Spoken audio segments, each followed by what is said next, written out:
महाराष्ट्र राज्याचे स्वर्गीय उपमुख्यमंत्री अजित पवार यांच्या दुःखद निधनाने संपूर्ण राज्यासह कळवण आणि अभोणा परिसरात शोककळा पसरली आहे। या पार्श्वभूमीवर कळवण आणि अभोणा शहरात सर्वपक्षीय कार्यकर्त्यांच्या वतीनं भावपूर्ण श्रद्धांजली सभेचे आयोजन करण्यात आले होते।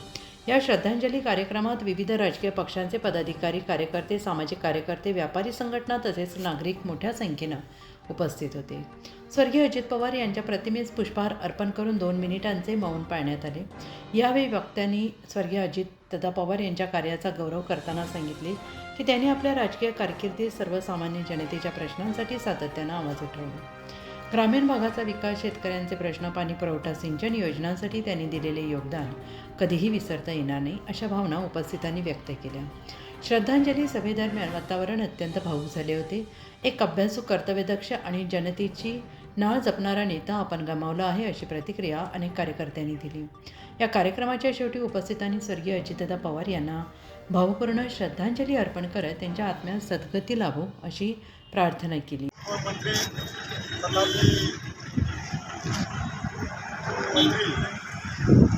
स्वर्गवासी आदरणीय अजितदादा यांचं काल विमान दुर्घटनेमध्ये निधन झालं।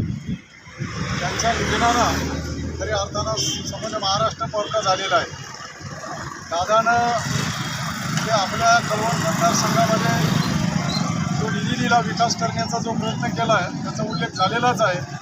म्हणून दादाच्या जाण्यानं कळवण तालुक्याबरोबरच आमचा सुलगाणा तालुका पण परका झालेला आहे।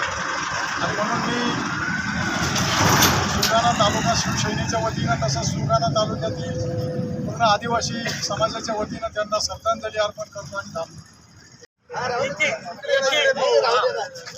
येथे जमलेले सर्व अभोणावासीय आणि आपल्या तालुक्यातील सगळे आदिवासी बांधव, तसेच बोलण्याला शब्द नाही या ठिकाणी। कालची जी सकाळ उजळली आपल्यासाठी फार दुःखाची आणि खेदाची सकाळ उजळली। सकाळी जेव्हा बातमी ऐकली टीव्हीची, ती बातमी ऐकून मनाला खूप धक्का बसला। पक्षाचा विषय बाजूला, पण दादांचं जे काम होतं, माननीय उपमुख्यमंत्री महाराष्ट्र राज्य, दादांचं जे काम होतं त्या आपल्या कळवण तालुक्यासाठी नितीन भाऊंनी दादांच्या माध्यमातून चांगल्यापैकी निधी आणला। आणि कोणतेही काम असो, नितीन भाऊ जर घेऊन गेले तर दादा ते पूर्ण करायचे आणि नितीन भाऊ पण त्यांच्या मागे लागून ते काम पूर्ण करून घ्यायचे। दादांचं जे बोलणं, रोखठोक बोलणं, कोणत्याही प्रकारे त्यांनी कधीही कोणत्याही पक्षाचा भेद केला नाही। सर्वांसाठी, गोर गरीब कोणी असो, दादा तत्पर असायचे। दादांची दिनचर्या अशी असायची की दादा सकाळी उठल्यानंतर त्यांचं हटकून सगळं त्या ठिकाणी हटकून परत त्यांच्या कामाला लागायचे। सरकारी कर्मचाऱ्यांवर दादांची चांगल्यापैकी पकड होती आणि काम त्या कर्मचाऱ्यांना सांगून दादा पूर्ण करून द्यायचे। असं कोणतं क्षेत्र नाही का दादांनी तिथे योगदान दिलं नाही। तर हा सर्वस्व आपल्या महाराष्ट्राची हानी आहे, पूर्ण भारत देशाची हानी आहे। एक आपल्यातला तरुण आणि चांगला कर्तबगार नेता आपल्यातून निघून गेलेला आहे। दादांची उणीव कधीही भरून निघणार नाही आणि भगवंत त्यांना त्यांच्या आत्म्यास शांती देव असं प्रभू रामचंद्राच्या चरणी मी विनंती करतो। आणि आपण महाराष्ट्रातले लाडके उपमुख्यमंत्री अजितदादा पवार यांचे काल रोजी एक दुर्घटना झाली, त्याच्यात निधन झाले। ते एवढे व्यक्तिमत्व होतं का कुठेही काही काम असलं का ते केल्याशिवाय राहायचं नाही। आपल्या कळवण तालुक्यावर त्यांचं जास्त प्रेम होतं।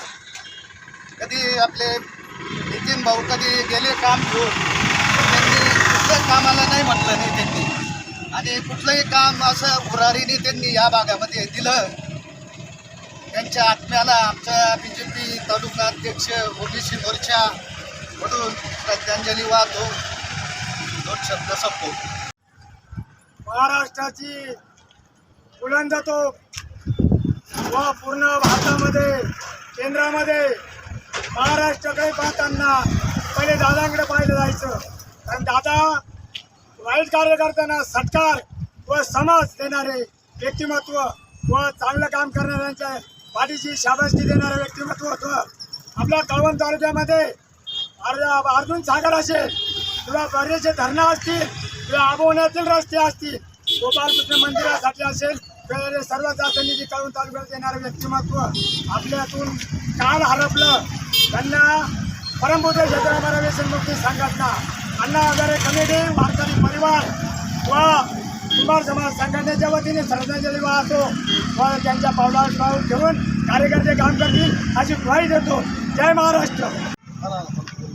आपल्या महाराष्ट्र राज्याचे उपमुख्यमंत्री सन्माननीय अजितदादा पवार साहेब यांचं काल 28/1/2026 रोजी बुधवारी सकाळी 9:45 दरम्यान बारामती विमानतळावर जे अपघाती निधन झालं ते निधन अख्ख्या महाराष्ट्रावर त्या निधनाने फळा पसरले. विशेष म्हणजे दादांचा जन्म 22/7/1961 साली झाला होता आणि काल जे त्यांचं निधन झालं त्यावेळेस दादांचं वय 66 वर्षे 6 महिने आणि 6 दिवस असेल. विशेष म्हणजे अजितदादा 6 वेळा उपमुख्यमंत्री झाले होते, 7 वेळा त्यांनी आमदारकीच्या टर्म पूर्ण केल्या होत्या आणि दादांनी सुमारे 11 वेळा अर्थसंकल्प मांडला होता. असे दादा सर्व पक्षीय, सर्व नेत्यांना, सर्व कार्यकर्त्यांना 10 वर्षापूर्वी आमच्या कळवण मतदारसंघातील मुतूर धरण, जामशेद धरण आणि सुरगाण तालुक्यातील श्रीभोव धरणासाठी दादांनी करोडो रुपयाचा निधी दिला होता. त्यामुळे विशेष करून आमच्या कळवण मतदारसंघावर दादांच्या जाण्याने फार मोठं दुःख कोसळलं आहे. दादांना आमच्या कळवण मतदारसंघाच्या वतीने आम्ही या ठिकाणी श्रद्धांजली अर्पण करतो. थांबतो. धन्यवाद. उत्तर महाराष्ट्र न्यूज नेटवर्कसाठी चैतन हिरे, कळवण. आत्मा मलिक हॉस्पिटल विश्वात्मक जंगली महाराज आश्रम ट्रस्ट संचालित आत्मा मलिक हॉस्पिटल, कोकम ठाण, शिर्डी. नाशिकचे सुप्रसिद्ध नेफ्रोलॉजिस्ट, किडनी विकार आणि किडनी प्रत्यारोपण तज्ज्ञ doctor Parth Devgaonkar, MD medicine, DNB nephrology, ESE nephrology, European renal association EDTA. दर महिन्याच्या 2ऱ्या आणि 4थ्या बुधवारी आपल्या आत्मा मलिक हॉस्पिटलमध्ये उपलब्ध राहतील. तरी कृपया गरजू रुग्णांनी याचा लाभ घ्यावा. किडनी संबंधित विकारांची लक्षणे खालीलप्रमाणे: सकाळी उठल्यावर डोळ्याभोवती सूज येणे, चेहऱ्या किंवा पायावर सूज येणे, रक्तदाब किंवा मधुमेहाचा किडनी विकार, तरुणपणी उच्च रक्तदाब, रक्तातील युरिया क्रिएटिनचे प्रमाण वाढणे, लघवीमध्ये रक्त किंवा प्रोटीन जाणे, लघवी करताना त्रास होणे. शिर्डी कोपरगाव रोड, कोकमठाण, कोपरगाव. नंबर